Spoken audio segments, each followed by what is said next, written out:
how do you feel about people that are in long-term ketosis? I honestly, I'm a big fan of ketones, obviously. Not just because I work for ketone-iq, but because I've been taking ketones for 5, 6 years now. But long-term ketosis, this is a very interesting question. So, are you talking about long-term ketosis while you take exogenous ketones like ketone-iq, or long-term ketosis because you are on keto diet for a long term, right? Keto Because diet long-term. yeah, because I believe those two are different physiologically. Because if you are in ketosis because you take exogenous ketones, it is transient, it is temporary, and your body is still basically on a baseline level. It's still not ketotic per se, but you have access to all these ketones and this amazing benefits that comes from ketones, especially for your brain and cognition.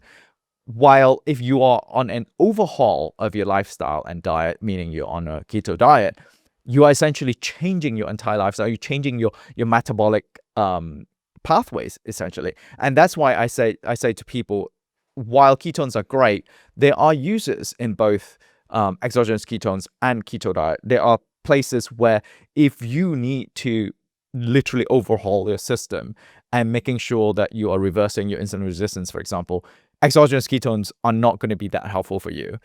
You need a keto diet to reverse that insulin resistance, because you are overloading yourself with glucose and abundance of calories. Therefore, you need to pull back and let your body adapt to that new norm. So I honestly do not think anyone should be on a specific diet for a prolonged period of time unless you have a certain condition or illnesses that requires you to stay on that diet long term.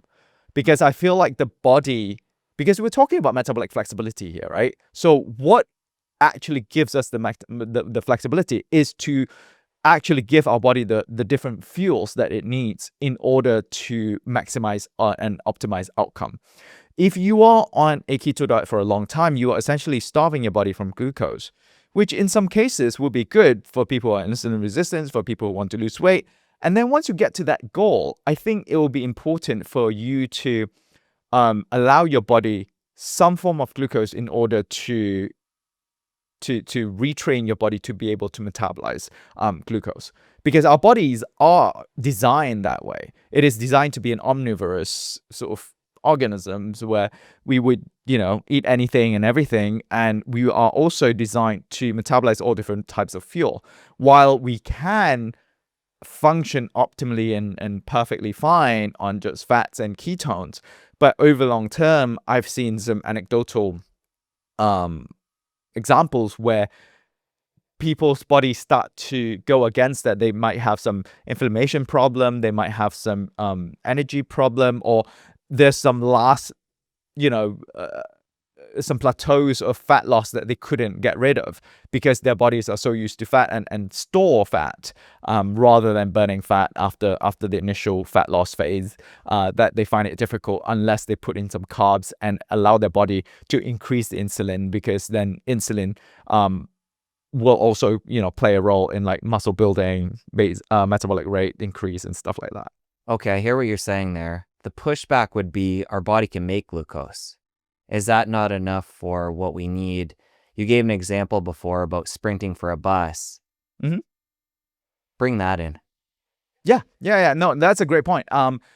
Then I can also say, so you see how important glucose is? Even when you do not eat glucose at all, your body is still making glucose, right, at baseline level. So that just shows how important glucose is to our body. My push is not that saying that, oh, you can't survive without glucose. You can certainly do that. What I'm saying is that if you want to optimize further, once you have hit a plateau with whatever your goal is while you are on keto diet, maybe introducing glucose to really switch that up can actually break that plateau. For even when you're training, right, for athletes who are on keto diet, they swear by it and it works for them. But what other changes can you make in order to bring you to the next level? Glucose could be an easy fix. And I'm not talking about like adding 500 grams of carbs every day, right? I'm talking about just adding a little bit just to train your body to be more flexible whenever it needs to be. Let's talk long-term insulin. Somebody that's on a long-term keto diet, they're not spiking blood glucose or insulin.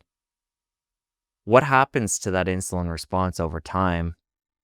And then what if they reintroduce carbs down the line? Great question. I've had that experience myself personally because I've been on low carb for a long time.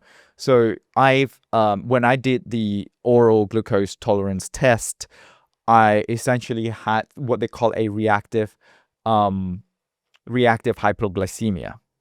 So I had 75 grams of carbs, and then they measured my glucose and insulin every hour, every 2 hours. What they have found is that my insulin response was great. It shot up right away as the glucose went up. But the problem was my insulin sort of freaked out, and it stayed up for much longer than it's supposed to. Even after the glucose dropped back down to baseline, my insulin was still high up. So in that sense, you are giving your body a shock, and we don't want that, right? We don't want a sustained elevated insulin level because that has been correlated. Now, again, it's correlated. I'm not sure if there's any study that showed causation per se, but it has been correlated with inflammation levels. So my point of introducing carbs back in the diet, like little by little, is to be able to adapt to those situations. Because if you're long-term on keto diet, let's say one day your kid's birthday and you want to have a piece of cake, and then you get to that situation, your body is not able to adapt as quickly or not metabolically flexible enough. So if you train your body to be able to do that, maybe then you can have a piece of cake, your insulin goes up, bring the glucose down, and then you couple it with exogenous ketones. The next day, bam, you're back in ketosis, and then you can continue your keto diet. Do we know how long that would last? Somebody bringing a modest amount of carbs back into the diet, this effect that you're talking about here with insulin being wonky, is this just a one-day thing or a week thing, or do we know? That's a great question. I think it depends from individual to individual. I think the variance is very large from what I have seen, like from people that I've talked to, from doctors that I've talked to. There are no studies that I can find to look at that because I don't think anyone is interested to put people on keto diet and then put them off and then look at all that and then change back. There's no studies on it so far. I think the only way to find out is trial and error and figure it yourself via your blood glucose level, your blood ketone levels, and essentially oral glucose tolerance test. But I think subjectively, certain people can also feel the subjective difference. When I am on low carb and keto diet for a while, the moment I have a moderate amount of carbs, I would crash. I would be so sleepy. It's like as if I took melatonin. That's when I know that my body is not reacting well to it. And that's when I know. So either then at that point you can choose, right? Okay, I'm not going to have carbs ever because it makes me feel bad. Or, okay, I'm going to train my body to be able to handle the carbs better because I know that I go to the gym, every day.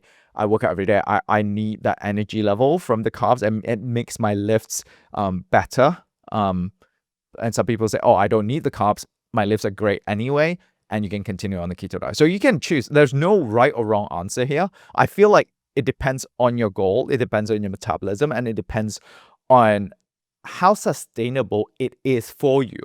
If you feel like keto diet is sustainable for you and you are getting healthy biomarkers readings, then by all means carry on. But if you feel like you are plateauing, you can't get to your goal, or you are having some form of symptoms that is showing that, okay, maybe your body is needing something else, some other nutrients that you're not getting out of the keto diet, then switch it around. I couldn't agree more about the goal thing. We definitely have to look at what the person's trying to accomplish. Are they 300 pounds, metabolically unhealthy, trying to lose weight and get their metabolic health back? You've mentioned a couple times performance in the gym. A lot of the people coming to this conversation are just trying to get metabolically healthy again. They don't care about that 5 seconds they could shave off a sprint, or putting up an extra 10 pounds of weights on a set at the gym. So agree with you on that. We got to look at what the person's coming in with and what their goals are.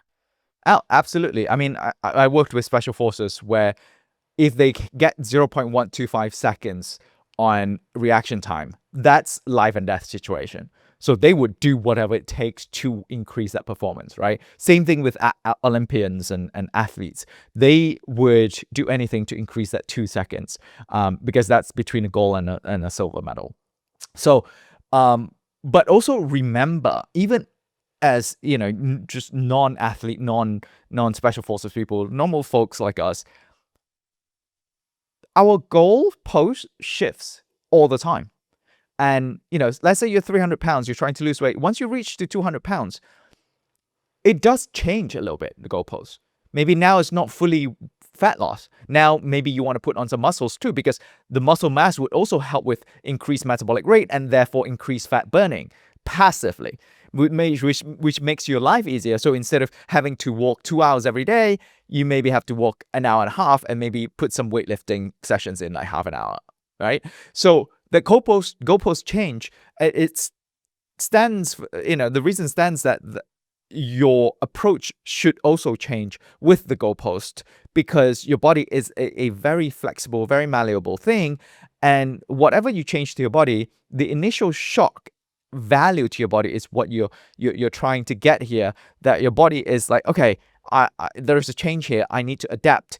And for, you know, from our understanding of physiology and biology, we are making those changes that are inducing the adaptation towards the goal that we want to be. Obviously, don't make the change where your body start breaking down, increase inflammation, and then get you sick, right? Don't break your body by inducing too many changes, or changes that are not optimal. You know, work with a coach, work with a dietitian, work with somebody who knows and has done this before. I myself, even though I have a PhD in physiology, I have a personal trainer, and he also works with me on the nutrition part, right? So I believe that even if you're an expert, you can learn a lot from others who have done this, you know, many times and through many years. If you enjoyed that clip, you're going to want to head over here and catch the full episode. I'll see you over there. So you're already insulin resistant, you're overweight. What's happening within your body is that your cells are so full. They are so full of substrates and fuel that it can't take no more. Going on a keto diet is a great option.